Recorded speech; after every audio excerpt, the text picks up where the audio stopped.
দর্শক, সরস্বতী পূজার খবর জানাতে ঢাকা বিশ্ববিদ্যালয় থেকে যুক্ত হচ্ছেন সহকর্মী সাফিয়াজ রাসনা। রাসনা, জানাচ্ছিলাম যে ঢাকা বিশ্ববিদ্যালয়ের জগন্নাথ হলে প্রায় ৭০টি মণ্ডপে আজ পূজা অনুষ্ঠিত হচ্ছে। পূজায় এখন কি আনুষ্ঠানিকতা চলছে একটু জানাবেন?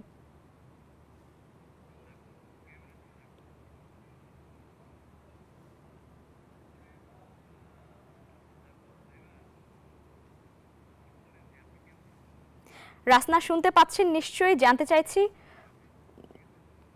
সরস্বতীকে অঞ্জলি দেওয়ার দিন। তো সকাল থেকেই আমি ছিলাম রাজধানীর ঢাকেশ্বরী মন্দিরে এবং সেখানে কিন্তু এরই মধ্যে পূজা অনুষ্ঠিত হয়ে গেছে এবং এই মুহূর্তে আমি আছি রাজধানীর ঢাকা বিশ্ববিদ্যালয়ের জগন্নাথ হলের মাঠে, যেখানে সবচেয়ে বড় সরস্বতী পূজার আয়োজন হয়ে থাকে। এবং আপনাদেরকে ঘুরে যদি একটু দেখায় যে এই মাঠটি কিন্তু উৎসবে পরিপূর্ণ সকাল থেকে, এবং এখানে আজকে প্রায় ৭০টি এখানে মণ্ডপ বসানো হয়েছে। ৭০টি প্রতিমা শিক্ষার্থীরা নিজে তৈরি করেছেন এবং কিছু কিছু প্রতিমাতে কিছু কিছু মণ্ডপ, যে অস্থায়ী মণ্ডপগুলো তৈরি করা হয়েছে সেখানে কিন্তু শিক্ষার্থীরা নিজেরাই পুরোহিত হয়ে তারা পূজা অর্চনা করেছেন সকাল থেকে। এবং এরই মধ্যে আসলে অনেকগুলোতেই প্রায় পূজা দেয়া শেষ হয়ে গেছে, যেহেতু 10টা 20 পর্যন্ত লগ্ন ছিল। সেই রীতি অনুযায়ী এরই মধ্যে অনেকগুলোতে পূজা সম্পন্ন হয়ে গেছে, অঞ্জলি দেওয়াও সম্পন্ন হয়ে গেছে এবং এখানে সবাই এরই মধ্যে প্রসাদ বিতরণ করছেন। যেহেতু আজকে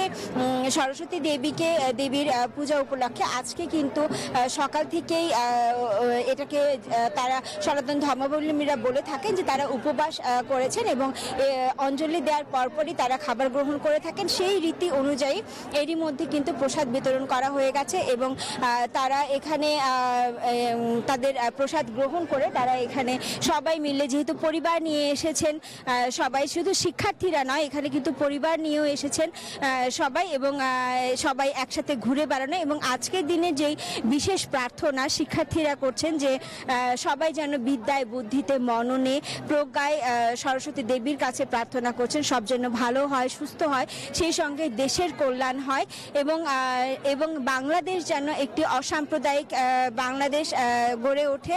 এবং আমরা আজকে যেভাবে সবাই এই পূজা উদযাপন করছেন, আগামীতেও যেন একই পরিবেশে তারা এইভাবে পূজা উদযাপন করতে পারেন এবং এই বাংলাদেশ যেন সবার বাংলাদেশ হয়, সবাই যেন একসাথে মিলেমিশে সুখে স্বাচ্ছন্দ্যে বসবাস করতে পারে, সেই প্রার্থনাই আজকে সরস্বতী দেবীর কাছে করা হলো। এবং এইটি যেন বজায় থাকে সেই বিশেষ প্রার্থনাও আজকে করা হয়েছে সরস্বতী দেবীর কাছে। তো ঢাকা বিশ্ববিদ্যালয় জগন্নাথ হলের মাঠ থেকে আমার কাছে এই ছিল সরস্বতী পূজার আজকের শেষের আয়োজন।